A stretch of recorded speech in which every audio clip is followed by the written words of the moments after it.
આજની રેસીપી છે બટેકા પૌવા. જનરલી બધાના ઘરમાં બનતા હોય છે, પરંતુ આજે બટેકા પૌવામાં એક એવું ઇન્ગ્રીડિયન્ટ્સ આપણે એડ કરીશું જેથી પૌવા છે એકદમ ટેસ્ટી બનશે. તો સૌથી પહેલાં આપણે પૌવા છે એને સારી રીતે ધોઈ લઈશું અને થોડીવાર માટે પૌવાને આપણે એક બાજુ રહેવા દઈશું જેથી આપણા પૌવા છે એકદમ સોફ્ટ થઈ જાય. હવે એક પેનની અંદર તેલ લઈ લેવાનું છે. એની અંદર રાઈ, શિંગદાણા, જીરું અને હિંગ એડ કરી લીધી છે. પૌવાનો ટેસ્ટ ઓર બી સરસ કરવા માટે આપણે એની અંદર વરિયાળી એડ કરી લીધી છે.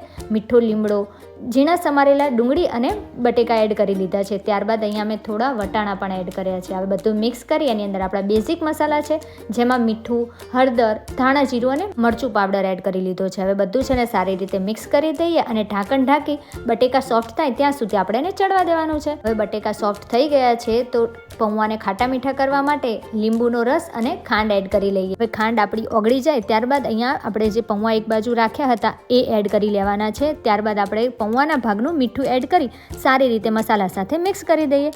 હવે અહીંયા મેં ઉપરથી થોડું પાણી આ રીતે એડ કરી લીધું છે જેથી 15 મિનિટ બાદ જેવી કમ્પ્લેન આવે છે કે પૌવા કડક થઈ ગયા છે તો એ આના લીધે નહીં થાય. હવે 2 મિનિટ માટે ઢાંકણ ઢાંકી અને થવા દઈ ઉપરથી ધાણાભાજી એડ કરી સારી રીતે ધાણાભાજી સાથે મિક્સ કરી લઈએ. હવે આપણે સર્વ કરી લઈએ એકદમ ટેસ્ટી એવા બટેકા પૌવા ને ઉપરથી એને આપણે દાડમ અને સેવથી ગાર્નિશ કરી છે. અહીંયા સેવની જગ્યાએ તમે રતલામી સેવ અથવા તો આલુ સેવ પણ લઈ શકો છો.